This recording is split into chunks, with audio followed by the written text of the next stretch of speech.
Hello everyone, welcome back to my another video.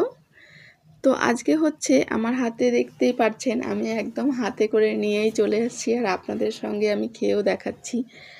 ইদানিং কেন আমি এই খাবারটা খাচ্ছি, কিসের জন্য খাচ্ছি, সব কথাই বলবো। আর আমি এটা কিভাবে তৈরি করলাম, তো আপনারা যদি দেখতে চান তাহলে ফুল ভিডিওটা স্কিপ না করে দেখুন, অনেক হেল্পফুল হবে। কারণ এই খাবারটা হচ্ছে এত একটা কি বলবো, সর্বগুণ সম্পন্ন। তো এটা যে কেউ সবাই খেতে পারে, আর একটা খাবারই 4-5টা হচ্ছে প্রবলেম সলিউশনও করে দিতে পারে। তো চলে আসলাম আমি এখানে, যা যা নিয়েছি সেটাই বলবো।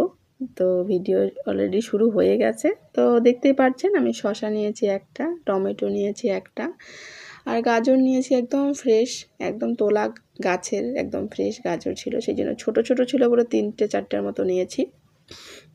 আর আমি পেঁয়াজও নিয়েছি। পেঁয়াজটা অপশনাল, পেঁয়াজ লঙ্কা এটা হচ্ছে আমার একটু ভালো লাগে বলে। আর এই যে বিটরুট, এর কথা আমি কি বলবো, এত ভালো একটা জিনিস, এর মধ্যে কি নেই, সব কিছুই রয়েছে। আর এটা খাওয়ার ফলে যে কত কিছু যে পাল্টে যাবে, আমি সত্যি নিজেও আমি অবাক, কারণ আমার এক্সপিরিয়েন্স থেকে বলছি। আর সত্যি কথা বলতে আমার এটা একদম পছন্দও ছিল না, কারণ বিটরুটের একটা গন্ধ থাকে, আমি একদম পছন্দ করি না। আমি হয়তো মাঝে মধ্যে বিটরুট একটু মাথায় কোনো একটা প্যাক বানালে হয়তো দিতাম, কিন্তু কোনো দিনও খেতাম না। কিন্তু ইদানিং 3-4 মাস ধরে আমি কেন এটা আমার ডায়েটে হচ্ছে আমি এটা অ্যাড করে দিয়েছি। তো আমি সারাদিনে একবেলা হলেও এটা খাই। তো কেন খাই সেটাই বলতেছি, আস্তে আস্তে সব কথাই বলবো। তো আমি হচ্ছে বেসিক্যালি এগুলো সব একটু বেশি বেশি নিয়েছি, কারণ আমি কেটে হচ্ছে এটা ফ্রিজে রেখে দেই, যখনই ইচ্ছা হয় তখনই আমি ঝটপট বানিয়ে নিই। আর তার সাথেও হচ্ছে আমি নেব হচ্ছে দই, সেটা আমি দেখাচ্ছি না, পরে আমি দেখাবো। দইটা আমি নিয়েছি, আর দইটাকে আমি জল ঝরাতে দিয়েছি, সেটাও আমি হচ্ছে ফ্রিজে একটুখানি রাখবো, কারণ একটু যখন ঠান্ডা হয় না তখনই খেতে ভালো লাগে। আর এই খাবারটা হচ্ছে সারাদিনে যে কোনো সময় এটা খাওয়া যেতে পারে। ব্রেকফাস্টের পরেও অনেক সময় একটু খিদা পায়, তখন যদি এটা খাওয়া যায় তখন হচ্ছে পেটটাও ভরা থাকে, আর লাঞ্চের সময় একটু ভাতটাও কম খাওয়া হয়। কারণ এটা ডায়েটের জন্য বলবো খুব ভালো, যারা ডায়েট করছেন। আর যারা এই যে রোজা রাখবেন, কারণ রোজা তো চলেই এলো, তো এটা যদি সেহেরিতে খাওয়া যায় তার জন্য খুব ভালো।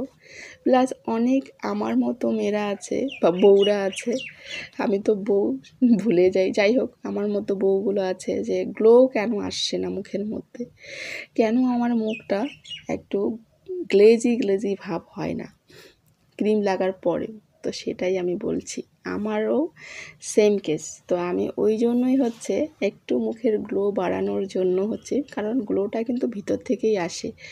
আমরা যতই ক্রিম লাগাই, ভিতরে যদি ঠিক না থাকি তাহলে কিন্তু এটা জলদি জলদি হয় না। ভিতর থেকে যখন গ্লো আসবে তখনই কিন্তু ক্রিমটাও কাজ করবে। তো আমি হচ্ছে এটা রাতে খাবো, যেহেতু আমি ডিনারে এটা খাই। তো আমি চলেও এলাম, আর ফ্রিজ থেকে বের করেও নিলাম। তো আমি দইটা নিলাম বড় চামচ দিয়ে 2.5 চামচের মতো, আর আমি অর্ধেকটা নিয়ে নিলাম সব ইয়েগুলোর মতো, শসা টমেটো যেগুলো রেখেছি তার হাফ নিলাম। আর এবার দিয়ে দিচ্ছি আমি টেবিল সল্ট, যেটা এমনি সাদা লবণ, তারপরে একটু বিট লবণও দিয়েছি, আর একটু ব্ল্যাক পেপার দিয়েছি, কারণ একটু ফ্লেভার আসবে। আর এইটা হচ্ছে একটা mustard oil, cold press mustard oil, এটা এক্সট্রা ভার্জিন। এইটা আমি যখনই স্যালাড কিংবা কোনো ভর্তা বানাই তখনই আমি এটা দিই, স্বাদও বেড়ে যায়, প্লাস এটা খেলে না এটার অনেক উপকারও আছে। তো এখানে আমি জাস্ট 2 ফোঁটাই দিয়েছি ফ্লেভারের জন্য। আর কি বলবো, বিটরুট যেখানে আমার পছন্দই ছিল না, সেটা আমি এত মজা করে খাচ্ছিলাম। তো আপনারাও কিন্তু চাইলে এই স্যালাডটা আপনাদের ডায়েটে অ্যাড করে দিতে পারেন, কারণ সত্যি বলছি আমার নিজের এক্সপিরিয়েন্স, আমার অনেক কিছু উপকার হয়েছে। তো আপনারা ভালো থাকবেন, সুস্থ থাকবেন, টাটা।